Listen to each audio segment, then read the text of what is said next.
guys, welcome back to Two Dice Block Community Forum. We have our panelists today, Stephen.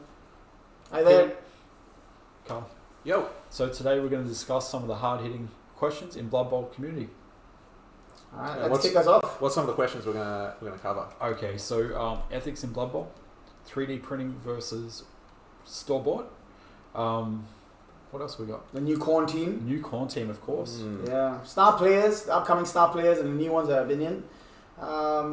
And just basic ethics and things that the general rules that we should for new players around the table if we're watching a match or playing a match. And I'll if I upload this, I'll put this in a timestamp so you can jump to whichever one you like. Yeah. And where we see Blood Bowl in the upcoming years. Yeah, exactly right. Let's kick off, shall we? Let's kick off. Where would you like to start? Okay, brand new corn team. What are your thoughts, guys? Ooh. That's All it there. right, Yeah, awesome. in the new Spike team. You know, for a corn team, their linesmen are really weak. I think that's going to be their bad con. They're only strength 3. They've got the team's got movement 6, which is okay. Which is pretty good. Yeah. So you've got no trouble with the whole fact that the whole team has frenzy. You You know, see that as Pushing personal up strength. the- You are going to be pushing up the pitch if so you fast. if you're going to play this team in a league, get those particularly those positional players with block, so you can frenzy block. But if you know how to use frenzy, like some of us have got teams where frenzy are in the teams, then we know how not to get caught in the frenzy, or we know how to catch people in the frenzy. Yeah. So if you want to play a team with frenzy, you really need to learn how to play a team with You frenzy. got Oh, I'm a value 8 as well. Frenzy Blessing traps. and a curse. I'm a value 8. Yes. It's a strength 3, value 8. The linesmen are a real problem in this team. What's Yeah. their cost of curiosity? Really expensive, 40k for the linesman, if I remember right. That's Is it 50. 50k? So That's not too bad. That's a standard human That's- life. 50k. That's really expensive for what because they've got one skill. With frenzy, yeah. But if you What think a human player lineman's 50 is the same stats without skills for 50k. Yeah, it's still it's for something that's supposed to be a hard hitting team. It's not quite. It might be okay in a league. I wouldn't take them as a one up game. Now I've only seen one game played with them, and is it the Bloodspawn? The new right? Bloodborne, Yes. Yeah, that's going to get a lot of casualties. Yeah, Actually, it's gonna be I've had the go-to. luxury. If you're not playing with one, you're Yeah. probably going to What? struggle. The Bloodspawn See if we can is super. necessary. Are we allowed to superimpose the stats on the bottom, or would that be illegal? I probably wouldn't. Like, Yeah. I mean, it's pretty easy to get this. It's out there anyway. So just in case, go and grab the What I spike. might do is maybe we'll just run through very quickly what the stats are on some of them, just so people. If you are looking for it, please visit our local store. Visit your local store, Yeah. support them, And it's in hit them up. Issue 13 of Spike. Issue 13 Spike, yeah. And I can't find it because I'm. Gone past it. Oh, it's right in front. Is it the stats for them? Yeah. They're right in front. So there you go. Right, yeah. So you've got the Marauder lineman, which is 50 cost, movement 6, strength 3, agility 3+, passing 4+, AV 8+, and frenzy has access to general and mutations. Yeah, they on got it. primary. Yeah, And it's chaos. Chaos for you. yeah. Secondary is agility and strength, as you expect. So basically a standard human lineman with frenzy. Yep. Basically. Now this is And then 0 to 16. Yeah. This is a team of legend as well. Am I right? Like Oh, I think now isn't it now? No, they're brand new. they're brand new team. Yeah. So they did exist in not the Corn clan. Demons, right? Oh, Yeah, That was yeah. the same. Corn Demons, because I remember. I'd say brand new team as in they're not in any of the rules Yeah, for the new edition, and they're not in the teams of legend either. So. Okay. Because I think last sevens we had We did. Dave ran a corn team as well. You would have taken the Chaos Chosen with the corner alignment. No, he went Chaos Demons, and he had Bloodthirsters, Bloodletters, Yeah. and Heralds. Yeah, So which what is was he what pulling they've that kind of from? reinvented that team. Into It's a little did bit he? different. Oh, okay. in the Yeah. secret teams, I think they'll call Yeah, it. the secret teams. Yeah, secret team. Because he had this is your end is nigh and hi I'm nigh. Yeah, that's Yeah, right. I remember. Yeah, he said it. That's awesome. So yeah. So what are the other positions? We got the Corn Gore, which I think is pretty cool. 70k, so I think that's pricey for a Gore, usually. I think they're movement 6, strength 3, agility 3+, passing. Yeah. Basically a Scoring potential, but A beastman. a beastman, but of course he's got horns and a skill which I have learned to respect recently. Juggernaut, I think I've learned to respect. Yeah, but you're only going to get one blitz. So you've got all these positionals with a skill which relies on blitz. With the movement, look at it this way: if you're getting a push on your first block, you get an extra square of movement every turn with Frenzy. I think that's a lot of horns and a lot of and the Juggernaut again. It's the horns is requiring only a lot of one blitzing, and they're not. And you only get one blitz. Yeah. I would say that Juggernaut, while it doesn't come in handy, I know against like when playing the Nobles, I hated Juggernaut. Juggernaut broke my team. And I think that's a 0 to 4 positional, isn't it? Yeah, 0 to 4. You probably would you take maybe one of these guys, maybe two, just for blitzing. Again, if it was in a league and you could skill it up a bit and be alright, you'd probably take two. First skills. You know what? I would actually be stretching it and trying to give them some extra movement. Wow. Yeah, possibly. Yeah. I would Get potentially some value up. I'd potentially go like block and then save for a stat increase. See, I'm not a block player, but that's possibly it. Yeah, the next position though is good. I'd definitely have 4 of these. So the Blood Seekers, these are the equivalent of the Chaos Chosen, basically. Movement 5, Strength 4, Agility 4+, Passing 6+, AV 10+, and Frenzy. General mutation strength on primary and agility on secondary. They're a Chaos Warrior or Chaos Chosen with Frenzy. Yeah, that's a little bit better. I found that Chaos Chosen with the 3+ Agi is actually they're nimble for big strength. Oh, no, these ones are 4+. Well, that's what I'm saying. Like, but these 4 here, like if you're playing in a league and you're like me, where you get the random Chaos skills. Like those things there, they're going to skill up, and if you get throwing random stuff into them, they're going to be some pretty decent players, and they're not going to be that expensive after towards the middle. Well, they do start pretty pricey, 110k, which is what's a Chaos Chosen these days? What are they? Oh, they'd be around the 100, yeah. So it's equivalent, and also with the big boy, which I think this guy's pretty sick. The Bloodspawn, he's 160, so he's pricey for a big guy.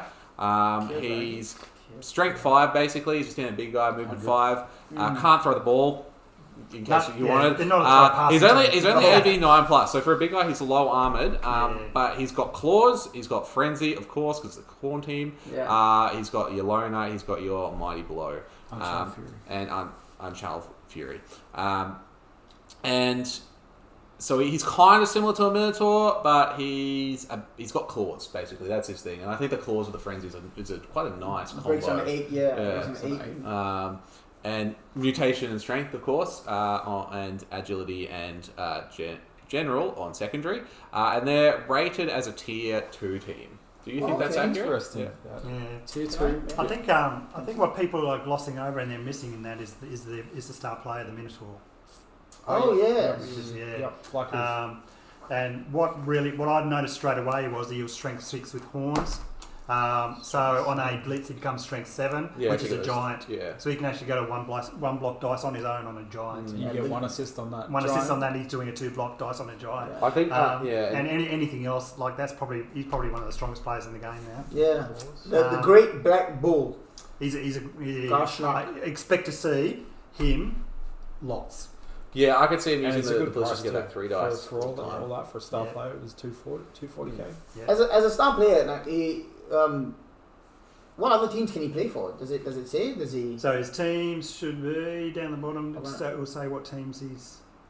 Can't remember where it was. Argentine, doesn't really tell. I mean, if I was to going back to the Chaos, the Corn team. I would sum them up by, I would incline to agree with you. I actually don't think they'll be like the super most competitive team, which is like they're tier 2, so they probably shouldn't be the best. But I think that these guys will be fun to play. You probably will lose control of most of your team for most of the game, and they will end up wherever you don't want them. They will spread right out. And you're going to open huge gaps in your line with your Frenzy, because it's very hard to avoid a Frenzy trap when most of your players in your team have Frenzy. That's true. But I think when this team works, it's going to make your opponents cry. You can obliterate their line of scrimmage probably consistently, first turn. I think that the team that this is going to struggle against a lot is actually the Nobles with all their Fen linemen, which will cancel if you get stuck in that cycle of playing and then you come up against Nobles, it's going to be like that flip side. The Fen, the stand. The skills I've been giving all of these players is claws. Like if you can go in, you're going to be hurting a lot.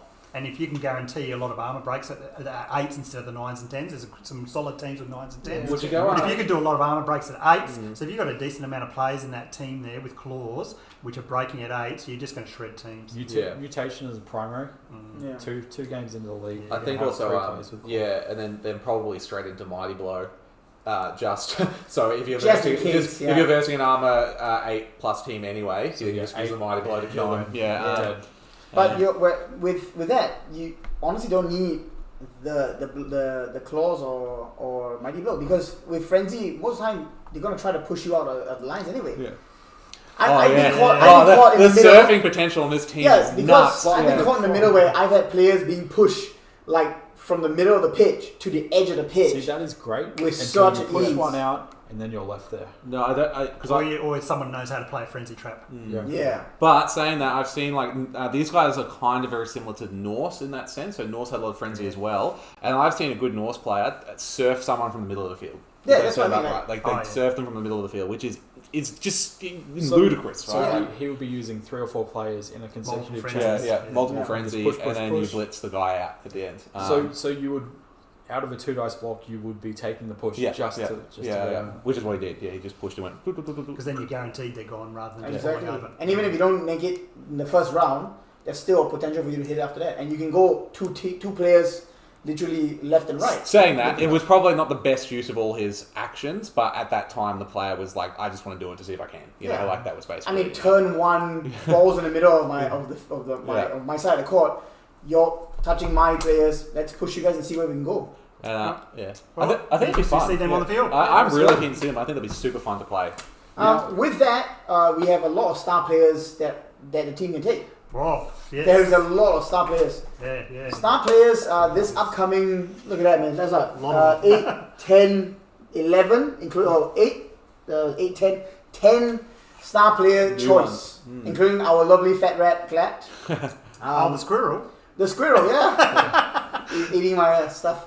But with the star players, you guys are veteran players. What do you think, coaches? What do you think about the upcoming new star players like the Black Bull, the Vermin, Rat, Ogre with ball and chain? Ball and chain, yeah. The ball and chains. It's something new which adds a little bit more dynamics to the game.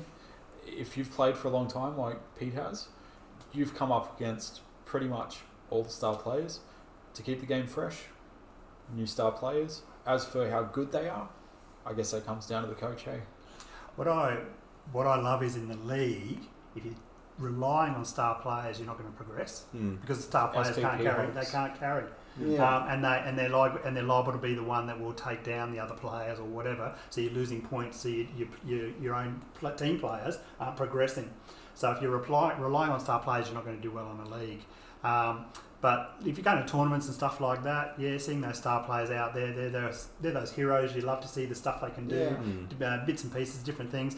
Or you can take like a goblin team where they're all star players because things that throw around bombs and play sticks, but no, it's just coming back to that. I think your star players are the part of the game where you get really excited about something different or something really special, exactly. and that should be part of the game as well. I would add on to that. I think you really see the star players shine tournaments is where they're really excited. But I do like them in the league to kind of be that balancing mechanic a bit. Particularly like if you can. I think what makes a good star player is actually your team, because what they can be really good at doing is filling in the gaps that your team lacks, particularly if you've taken some casualties. So for my next game in the league, I'm really far down. I'm probably going to take Griff, just because I literally need someone who can do everything. And so he will be a good fill for that.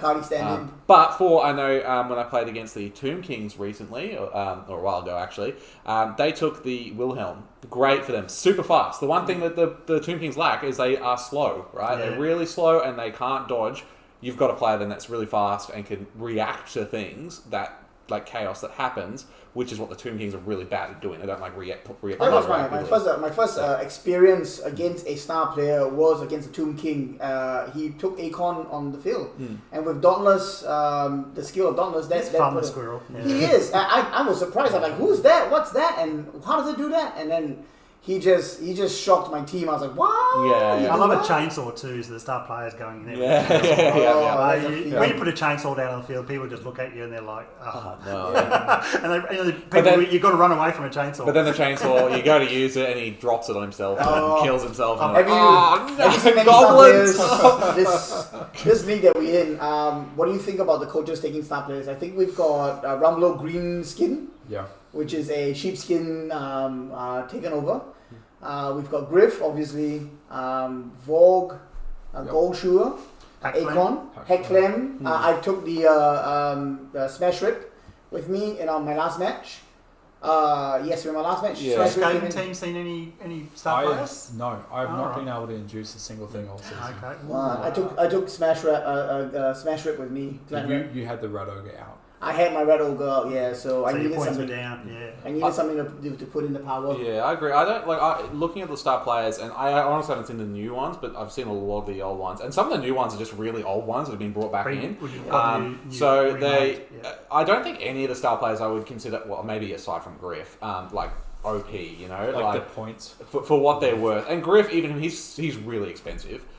So you probably want to be getting something really good, but usually they have pretty clear weaknesses or things that they can't do, you know. So that they kind of do balance out. They are the be all end all. Usually, if you've custom built a player that is that same cost, they probably will be better than the star player for that cost point. But you'll be crazy if you actually get a player at that level anyway. That's right. And I think what Pete said was right. It's having a star player has its pros and cons. Great, it's there to fill in a seat warmer, fill in a seat. But he is also taking away star player points. Yeah. He is also taking away from a team that could potentially, if you're scoring with them, that's what, 3 points per touchdown. And that's a negative. You know, we talk about Griff being OP. His negative is he's a point hog. He does everything and he takes all the SPP for himself. Yeah. That's his negative. Yeah. So then that drops the team. And then I think star players will bring us into our next topic of 3D printing. That's it. And I'm saying that because of the squirrel. And when the squirrel came out, there's no model. There was So if we didn't have people in our community who had 3D printers, no, we wouldn't have had squirrels on the table.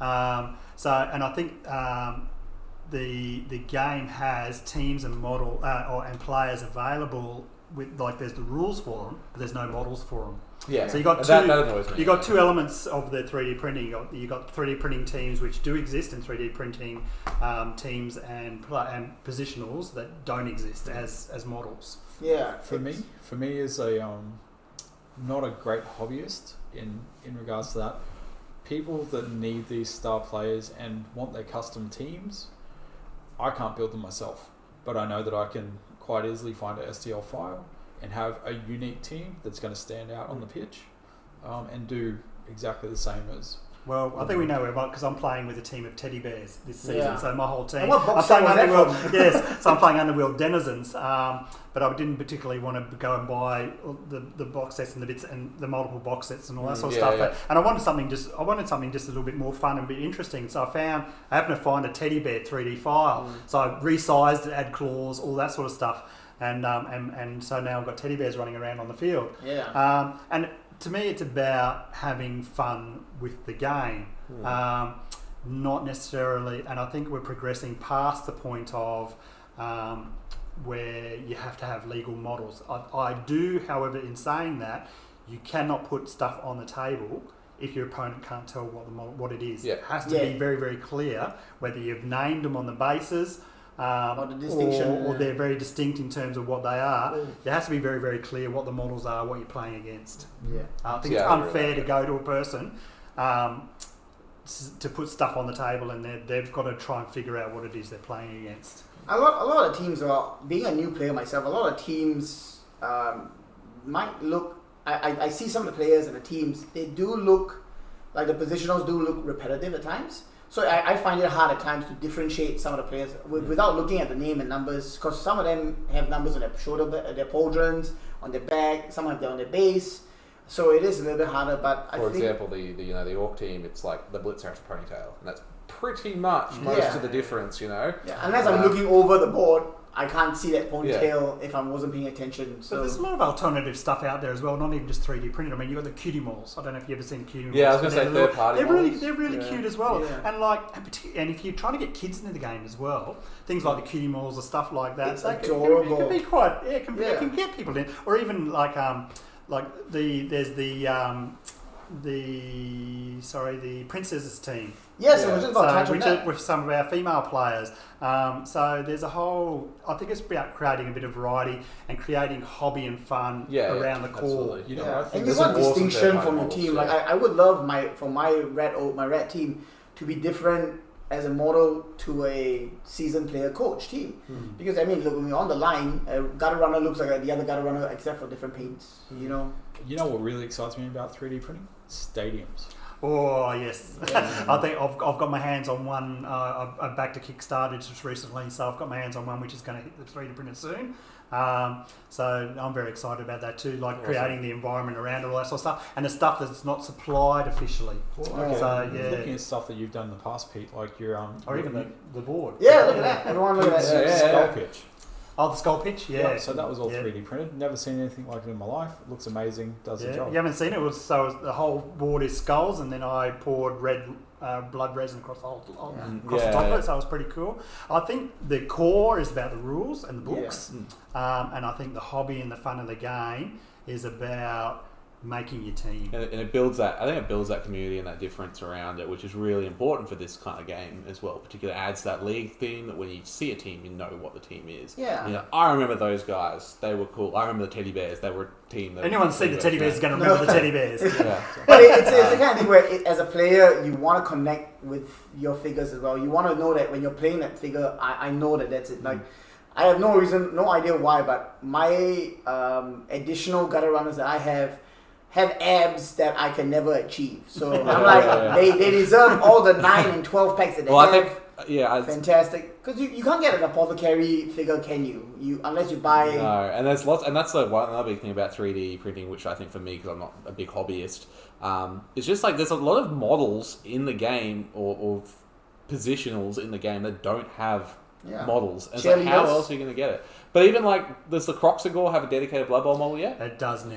Yes, been it just released. came out, yeah. Yeah. So, but that only took them 40 years, like, you know, like, yeah. So if you want that positional and you don't actually have an alternative, like, where else are you going to go apart from 3D printing something different? Or you can go out and you spend a little bit of money, you get 3 boxes of different stuff, and then you chop it up to get your individual models. Yeah. And And then not a some lot of people can actually really do that. Yeah, exactly. No. Yeah. It takes a lot of skill to be able to do that. It is as well, but you also don't want to... I feel like when you buy a team, a box, you should be able to play straight out of the box. Yeah, But that's, yeah. I like agree. there's 100% the agree. teams of That's legend, Yeah. which are the teams that weren't included in the original rule books. And I think the difference between the rule book teams and the teams of legend teams is the teams of legend teams, when it came out with the new rules, didn't have boxes, didn't have figures. No. So you haven't got the chaos, you haven't got the bull centaurs, and you didn't. I think the Amazons now do, but they didn't at that time. So like those teams of legends were teams that people wanted to play, but there were no models for it. Yeah. So how do you play that unless you had avenue to alternative models? And I think they're also thinking with those teams of legends. I think for some of them, they're putting them in the bank to rework them, or to rework them as a brand new team, which is kind of what they did with the nobles, right? They used the Bretonians and then they reworked them So into a new it's team. more Vampires. updated And vampires for are the hungry, current yeah. list. You could say that 3D printing is more for the people that want that individual experience. I Yes. think so. Make individualising your team, all that sort of stuff. I think for myself personally, like I bought Snotlings, and I bought a couple of box sets of Snotlings. But when you're putting 16 Snotlings on the table, you want a bit of variety. Yeah. So I got some extra 3D printed Snotlings so that all my Snotlings look different. I bought the base stuff and then I've expanded on it. Same as some of my other teams, I've bought the base stuff and expanded on it with some 3D printed models and all that sort of stuff. So. Yeah, I think from then on, like 3D printing is a personal choice as well. At the end of the day, it's up to you to decide if you want to paint them. Painting? Are we as coaches and commissioners? How do you feel about non-painted models being on the board during league season? Personally, you can dip it in a pot of pink Pink paint, pot? and I'll be completely Say that cool 3 with it. times. I'll Really be fast. completely happy with it, and as long as you're happy playing the game and you're having a good time, yeah, go for I've always been one for the 3 colour rule. Yeah. And I think contrast paints have made that really, really easy. Yeah. The contrast paints is Yeah, a single yeah. coat, and you get a nice effect. And the 3-colour rule, by the time you do the skin, armour, and then a ball or pick out something, it's really, really easy to do. You don't have to be a great painter to use the contrast paints. Yeah, I'll concur on that because I am a garbage painter. Yeah. But I do actually like my nobles, even though they're not going to win any beauty stands by any stretch of the imagination. Yeah. And that was mainly all just throwing contrast paint, like a base paint and then contrast paint. And there is actually for pretty much most models nowadays, which is so much better now than when I was a kid, like tutorials that you can watch that just show you how to do Yes, there it. is. And that was really helpful. I remember watching how to paint resources. nobles and black orcs online as well. When I first started painting miniatures, I started painting miniatures just as I started playing the game in February, and I've enjoyed it. The black orcs on the table are painted by me, and I've loved every moment painting them. Oh well, look, unlike me, you've got natural talent. Yeah, like I don't think. Yeah, you don't have to be a great painter to No. get a base color scheme on Yeah. your teams. I think when you were facing other tabletop games where there could have been a huge amount of models and trying to get them painted when you had no painting skill, yeah, it was sure. you had models going onto the table unpainted. Yeah. But when you're talking about 11 models going onto a table, I think you can spend a weekend Yeah. using a single color contrast to pull it out. But yeah, it's as long as you're happy with it. You're playing your team. You should be happy with it. If that's the color that you want to go with, don't let anyone else tell you otherwise. If you're happy with it, dude. I would say that with the painted rule, I don't mind non-painted miniatures in like exhibition games when you get the box and we'll play it. I think for leagues it's really cool to have all the teams painted. That's awesome. I do also understand when I make acknowledgements that this is an expensive hobby. Paints are also expensive. That really shocked me how expensive they could be. So I can get if you were trying to get into this as like someone young who doesn't have a stable, well-paying job. It could be hard. I don't know how Joe does it, but when I had sort of looked at this thing when I was much younger, my parents took one look at it and went, "Nah, you're not doing that. It's too expensive. Take a hike, buddy." I think the good thing about Blood Bowl though too is once you've got a team, that's all you need. you're set. Yeah. You've got your rules and you've got your team, unless you're like us suckers that want every team. But if you've got one or maybe two teams which you really, really like and all that sort of stuff, you don't have to fork out any more money after that. You can actually just enjoy the game. Picking up the occasional magazines for updating rules or some star players and that sort of stuff, it's not going to break that bank. So I think that's what I love about Blood Bowl it's not relying on you continually forking out money. And we'll do a plug like that. That box of those for is a good value. Yeah, For its money, it's very good value. You've got star players, you've got trolls, you've got everything. Two solid teams that with everything you need in them. Dice, and even the for boards. 2 players. I haven't actually bought any of the proper. I've always made my boards. Yeah, no. That's a piece of foam with tile spaces and painted. But I bought the paint and all that sort of, like all the bits and pieces and all that sort of stuff. So it sometimes I've and I love seen my hobby, boards which made is why I out do that. of photocopy paper. People just go That's my online and sevens print. board, Print paper out there and then stick it together. Yeah. As long as you're happy and you're happy to play. I've seen people play a game while they've been on a trip where they tore pieces of paper and wrote positions on the piece of the paper. And they sat there. And they played that. It was fun. I saw one the other day. Was a Lego piece, and you had Lego studs as their positional, so you have stacked them up in colors, and then you just play on the board of the goal. And I'm like, what? With tiny little dice. Yeah, where was this when I was growing up? Now I'm going to slip in something I saw the other. We're talking about I'm going to slip in something because I think it's really good, particularly if you're a new coach. I played against a player, and he used poker chips for his positionals. Like he would use like a red poker chip. I think he actually used black for block. So each of his players that he'd upgraded with block, he had a black poker chip under it. And then if he had another skill, it might have been the red one or something like that. Allowed him as a relative rookie player. I wouldn't say rookie, but relatively, like he was still trying to remember some of his positions. He could look at his own players and go, "Oh, that's the one with," and then you playing against him, particularly because he had some with grab and things like that, which affected my dodge skills. I was able to see very, very clearly which of his players could affect my dodge skills. But I know there's marking rings and all that sort of stuff. So if you're learning the game or learning a team and all that sort of stuff, find a way to identify your players around I do think how they what the skills are they've got. I think there's a market in there for someone. There'll be something to get into it where it, like creating a really good around the base skill marker, even if it's like a symbol system or something. But I reckon there's a market in there for some sort of skill showing or thing for players. I also love the idea of the poker chips, just because I'd love to get that like poker chip thing and push my players around. So my guy to run a bit like this tall. When I did my teddy bears, my core team is like pink, blue, and yellows. But then I made my blitzer red. So you see one teddy bear on the it's red, and then my thrower was white. So you know that's the thrower. So sometimes the painting, we're talking about the paint, but they're still like 3 colour schemes. Yeah. But I'm using my colours that I'm painting them to make my positions really stand out. For me, painting motivation is the hard one. I need to be working towards a goal to get stuff painted. What about you, Carl? You don't? So I'm quite... The way that the seasons work is really good for me in terms of my painting. So like we're about to finish this season. I've bought my Pro Elves. I've assembled them badly and stuffed some of them up, but they'll hopefully be fixed because I've sent them off to get fixed by a mate of mine who's way better at this stuff than I am. But you know, like in my job, I get kind of big holidays, right? And I kind of don't know what to do with myself in them. So actually, painting is a good thing for me. That's productive and cathartic, and I can do it right before the season starts. So I like how we have that break between the seasons just to do that paint and get ready with your new team, play it, right? That's kind of cool in the sense it gives you a preparatory stage rather than in like a lot of other games where it's like you got them and you got to get them onto the table next week or which for most people with their full-time job that's really hard. I like the deadline. I like I've got a tournament in 2 weeks. Yeah, it needs to be done. Fantastic. Yeah. What's our next topic? Yeah, we better move on. All right, next topic.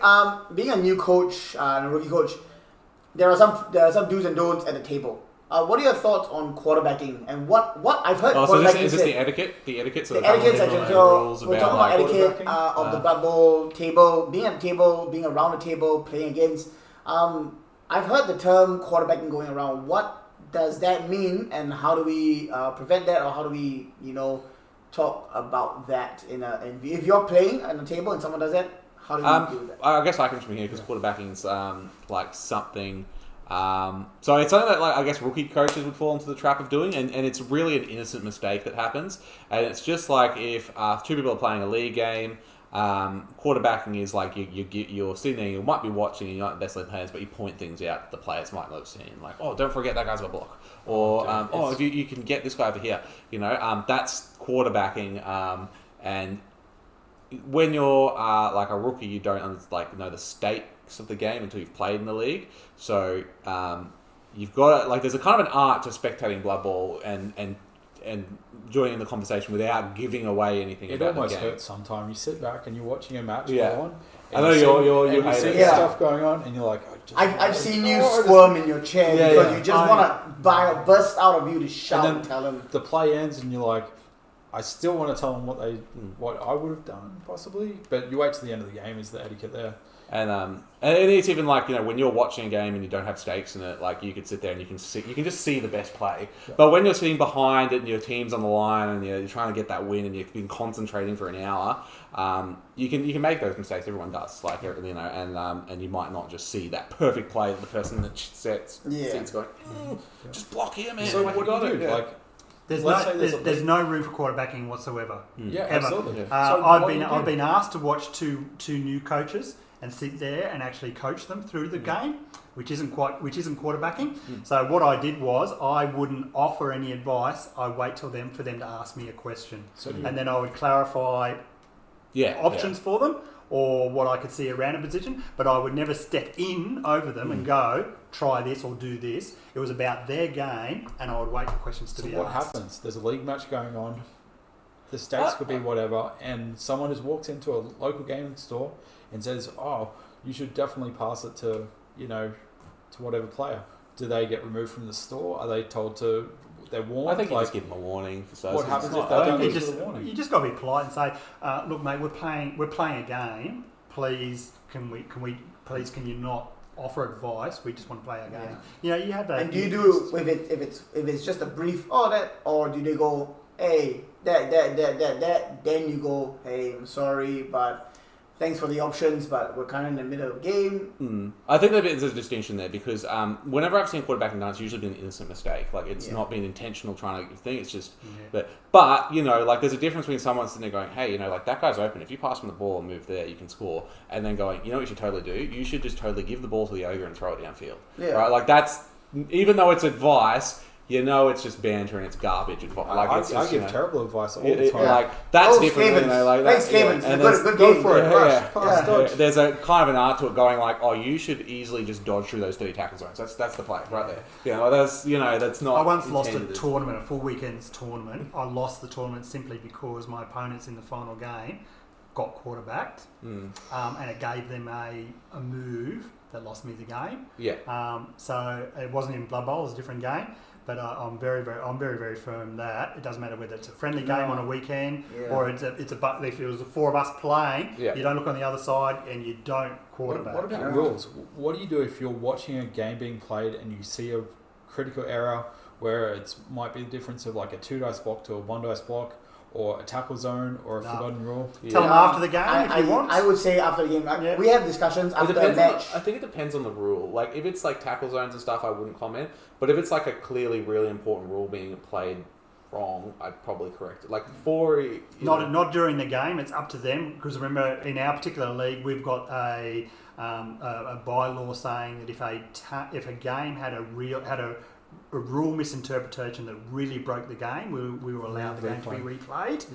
But if I'm midway through a game and I've made a mistake and someone comes over and corrects my mistake and pulls me down because it's going to break my momentum and confidence, and it could throw the game for me and myself, I would rather go, we've played a game, that rule, and I've had it.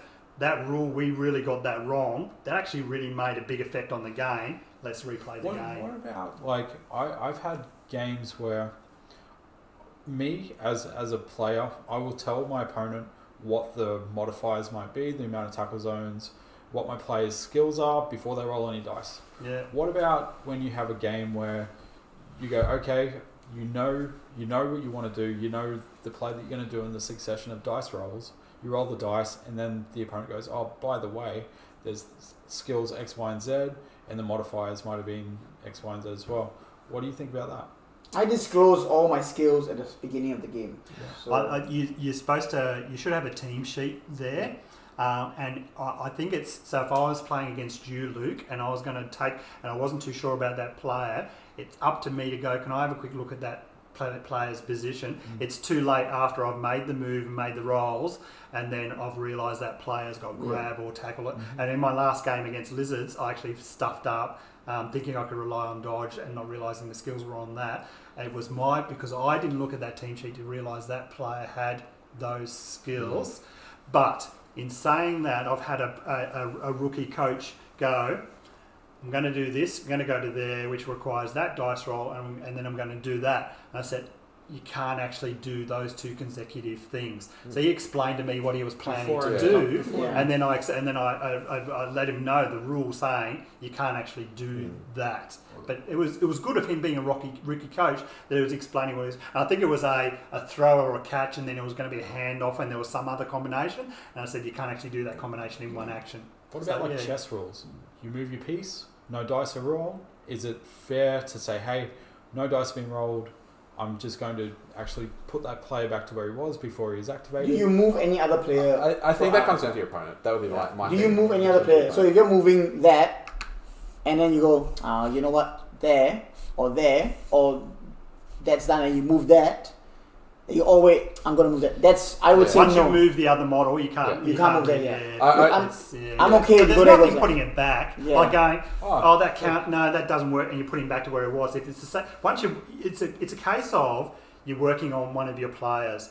Once that player is finished and you start working on another player, you can't go back and correct that player. Yeah, absolutely. But in saying that too, and even in a tournament or a league, I've allowed a person 2 or 3 to go back and redo one because it didn't affect what he had already done, and it was part of a learning experience, and he could see that he had made a really, really bad mistake. At the end of the day, we're all just trying to have a good time. My thing is like I just go off what it says in the rule. I think the rule book just says once a dice has been rolled, You can't undo anything. Yeah. So that's just generally rule of thumb. But I do know people who like the chess rule once you take your finger off it. I just think as long as you specify and you're clear about that at the start of the game, I'm happy to play my game any way my opponent wants. Just, I think it'd be kind of a bit of a douche move if you did it and he's, no, you took your hand off it, like you haven't done it. So let me know before. So the way I play, like when you finish the player's move, you turn them around to face you to show they're finished. Once you've done that, that's it. Yeah. But if it's still facing forward and you've gone, I'm actually going to go, like you haven't nominated that you finished with that player. Yeah. So, See, I've had a moment where I've moved my player and not knowing I'm going to go there, knowing that I'm moving through a tackle zone. And then only then when the player goes, you're moving through a tackle zone. I go, oh, sorry, then I'm going to go there. Would you be? I think it's okay. Would you be wrong to see him moving through the tackle zone, let him roll the dice, and then say, well, you didn't see it? No, well, he wouldn't. If he didn't see it, he wouldn't roll the dice. That's what I mean is like. So the movement happened.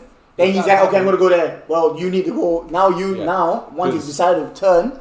You then now need to roll the dice there. Dice are rolled and then you say... no, because you shouldn't be... By the rules, you shouldn't be allowed to do that. Because if he's moving through a tackle zone, say here, he's supposed to do the roll as soon as he moves there. Yep. Yeah. So you'd have to stop him there and go, he has to do this roll first. If I was in a tournament, I'd probably be a little bit harsher. Like I'd probably go... but I haven't in tournaments before. But sometimes in a tournament, I go once you've made those moves, you've got to make those rolls. Yeah. Or, you've decided to stop there. That's your. And that comes.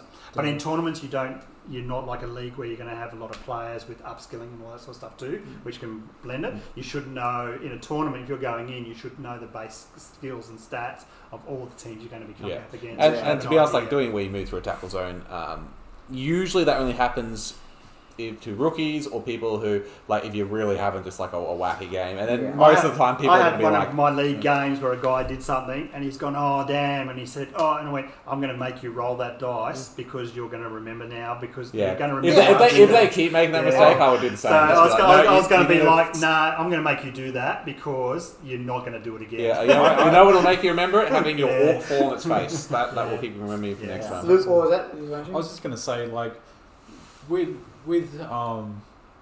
rules being misinterpreted, I've recently come across a ruling which our league had been playing a lot of, which would be the deviated ball and catching it with a modifier. Yeah, I played for a while, and all of a sudden, of course, the ball's deviating ball. When the ball is bouncing as a -1. So if it hits the ball and you've gone through rolled the kickoff, and then it bounces. And it bounces on a player and they try to catch it. It's -1 to catch a bouncing ball. But it's not. No, I went through the rules today. And so with the kickoff, the deviating ball is in the air. You can't even... That's after the bounce. Yeah. After the kick. So once it's hit the ground and then it bounces. So if I've got a player here and the ball deviates to there, and then I've done my kickoff table, because it's still in the air. There's nowhere that it's a -1. To catch. No, I think it's in the passing rules. No, it's in the catching. Oh, it's in the catching rules. So when that ball bounces onto you, you're trying to catch the ball. Yep. Which is a -1 for a bouncing ball. Okay. So the way that I think it is technical wording, correct me if I'm wrong here, is in the catching, you only get a catch at your agi if it's an accurate pass. So if it's a bouncing ball, it's an immediate. Well, what about I've seen on the ball with a kickoff and being able to technically catch the ball twice. So there would be kickoff. That's not, you're catching it from the air. So the on the ball would move the player to where the ball... Where it's going to land. Right. So there's no bounce. That's right. So you can't... But I've seen players on the ball try and catch and then fail the catch, ball scatters. Then it's bouncing. Yeah. Which is a -1. Yeah. But does it... Like, if you fail the catch, doesn't it just go to adjacent space? It bounces to it. Yeah, so... But it wouldn't... Like, are you saying, like, they catch it, fail the catch, it goes here, bounces back onto them? Because that wouldn't happen, I don't think. So... Not unless it bounced to another player and they failed it. And then, so you can get multiple bounces happening. I love that, Ali. We lost it, yes. So it felt like to me like there was probably a rule misinterpretation that gets played in a second game, and then in a third game it gets carried on, and then a fourth game it gets carried on. But then 6 games later, every player is using and it's just about correcting it all. It's about, like, we don't know every rule exactly, and some rules, regardless of how well they write a book, some rules are going to be ambiguous. And how I read it could be very different from how you read it. And so what happens if two players that have never played each other and they're from different districts? and they have like some sort of misinterpretation, and you go to the book, go straight to the book. Is there if there's some first thing I'd say is there other people around that could offer advice on it. If you're still not happy with the rule decision and you're not happy playing that game because you think the rule just isn't making the game playable for you, pull out of the game. Find out the rules. Schedule the game for another time. So sometimes if you're not happy or you're not comfortable with playing a game, don't play it. And it does say in the rule books towards the end that if there are ambiguities, particularly in the league, in the rules, then just the league commissioner just calls it. I've had text messages from you Yeah. going, what's this rule? And I've quickly grabbed the rule book and gone, well, this is the way I interpret it. Yeah. And then gone with that interpretation, which we is had fine. a really interesting start to the season, didn't we? Yeah. I would like to say that. Well, the whole redrafting was a whole... Guys and girls out there in the YouTube verse, if there are rules that you want us to discuss and maybe go into further depth to, put it in the comment section. Let us know. Drop us a PM. Even suggest to us when you do see us or play against us. Let us know what you want us to talk about, and we'll sit down. Being a rookie coach, a lot of things are still new to me, so I'll gladly ask these questions and play the devil's advocate and try to get some information out of our senior coaches. And if you've got a question, there's probably other people. Yeah, I think the thing rookies struggle with the most is interpreting and understanding tackle zones. Oh yeah, for sure. For sure. And even trying to figure out how to get into a space or through a space with the least number of tackle zones, or what can offer a tackle zone and what can't offer a tackle zone. I think that causes the most grief for particularly new players. And I've even had experienced players which I've had to sit down and go through. No, this is how tackle zones work. I think we've even actually had to sit down and go, no, Luke, this is how tackle zones work. So I think that's probably the hardest thing for new players to get their heads around. Sure. We'll definitely look at a channel, at a video down the line of actually discussing certain aspects of it, so that we can make sure that all players are seeing the same page, we're understanding it, and if there's anything that we are saying today that you're not too comfortable with, let us know. We will probably get rules wrong just speaking off the top of our heads too as well. So I think that comes to the etiquette that there is no game you can't walk away from. Yeah. So no game is worth if you're uncomfortable or unhappy or really angry or I've had games where I just had to walk around and do a lap of the tables and come back and sit back down again. So because I was just so upset at a dice roll, but it doesn't mean you get angry or upset. But in saying even at a tournament, there's no game you can't walk away from if you're not having fun and enjoying yourself. Sorry, I was just going to, just because the video's getting quite long, can I, and I think we've got one more time. Can I throw a live grenade into the centre of this? Yep. About etiquette and talking about, I guess, a contentious rule. Would be a rule that's been contentious in Blood Bowls probably since the beginning, and that is stalling. Oh, stalling. That's it. That's what we're trying to do. Let's talk stalling. We've been stalling this video. This video has been stalling for too long now. I thought that might be a good segue. That's it. Stalling. Well done. Do you want me to define stalling, and I'll throw the floor? So, fortunately, in the new rule set, they actually do define stalling, and they never used to. But stalling is a tactic that's used actually in real sports as well. But it's basically defined in this, to put it as simply as I possibly can, when a person with the ball could score without making any dice rolls, but doesn't. Yep. That's essentially stalling. So you are choosing actively not to score, to run the clock out. Is it right or wrong? That's what we're talking about. I'm going to say it's going to come down to your opponent. If you're playing someone who it's their first game, don't do it. That's simple. If it's a learning game, if it's again, it's a tactic, and there are some there's Nuffle. I think there's a Nuffle roll, and there's some cards you can get which can affect stalling. But it comes down to handing that ball off and giving your opponent the opportunity to score in a half. Whereas stalling for a turn may remove the risk or reduce the risk of them being able to score against you. So it is a credible tactic. But again, if it's a fun game and there's no sheep station or whatever, it's not fun to stall. What about if you're being wailed on? Let's say the player is already losing badly.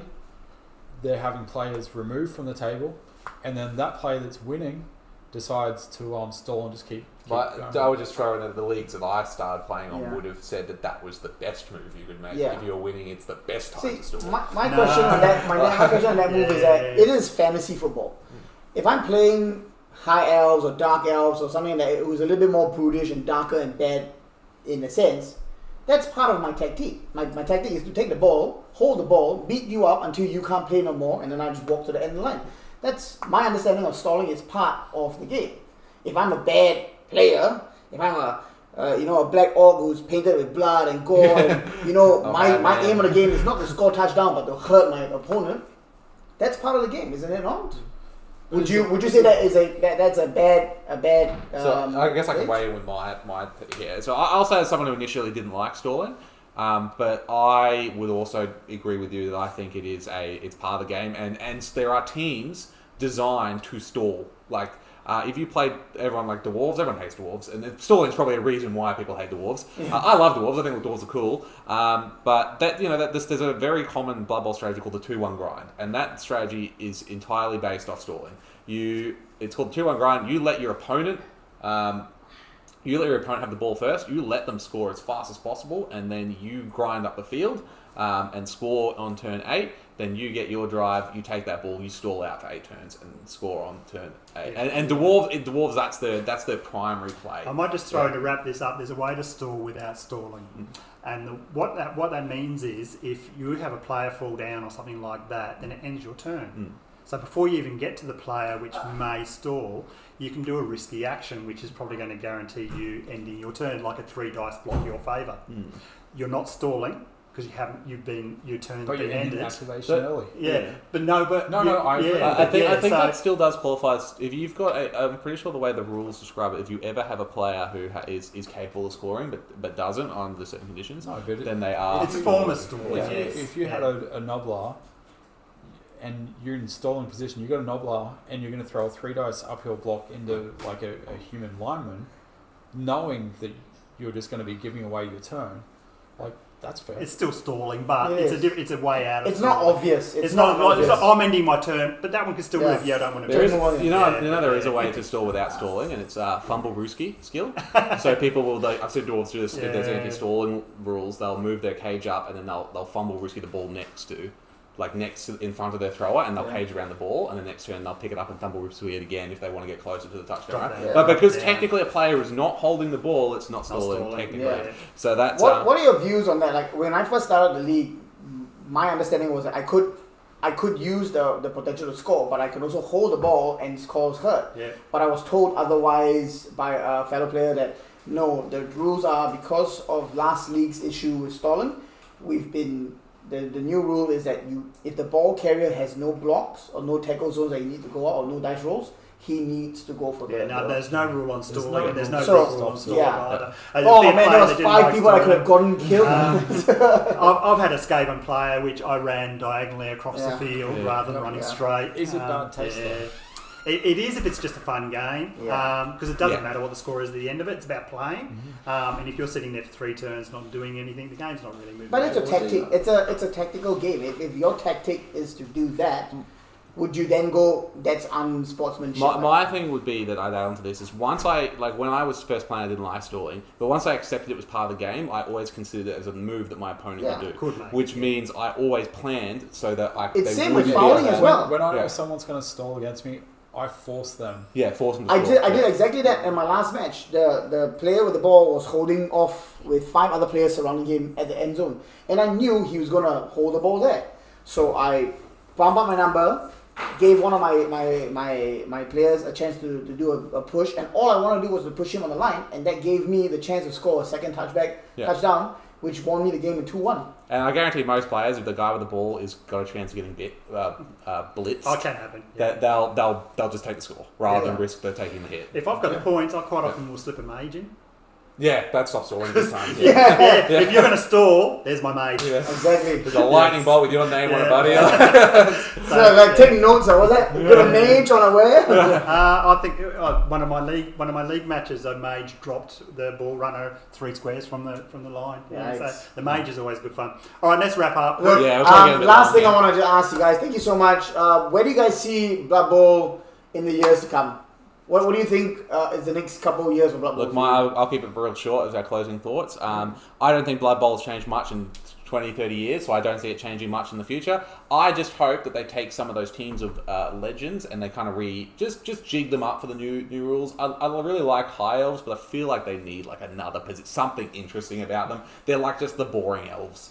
And I would like to see them get like another interesting position or something, and do that for a couple of the teams that are getting left behind a bit. You know, I love what they did with Bretonnia and made them a really cool new team. I want to see them do that to Vampires, to other teams. That's where I updating teams. That's what we want to see. Where I see Blood Bowl going, it's a tabletop game that you can play on your coffee table. With all the craziness of lockdowns and all that sort of stuff, it's the kind of game that's more like a board game than other tabletop games. So I can see it just getting stronger and stronger. I think the digital technology evolves. It's going to be quite interesting to see what that does to the game. And like VR online, I think that's going to be variations of it all and all that sort of stuff. I think the core will stay the same. I think we might see some variants like the Dungeon Bowl, which has just been released. That's true. Things like that. Stay tuned, guys. Street Ball. But I think the core will stay pretty solid. I think because it's limited in terms of its board. Yeah. So there's not too much you can really do with it, but it's still a game that's loved. I think my hopes and wants for the future to come for Blood Bowl is that, teams, if you buy a team, that's your full team. I want to be able to purchase a team that's a full team. A whole box. A whole box of teams. I don't want to buy 5 rats and then have to beg for another 2 more. My hope for the upcoming most controllers is that. But with that note, thank you so much to the panelists for sitting down and chatting with us. I hope you guys enjoyed this session. Take time.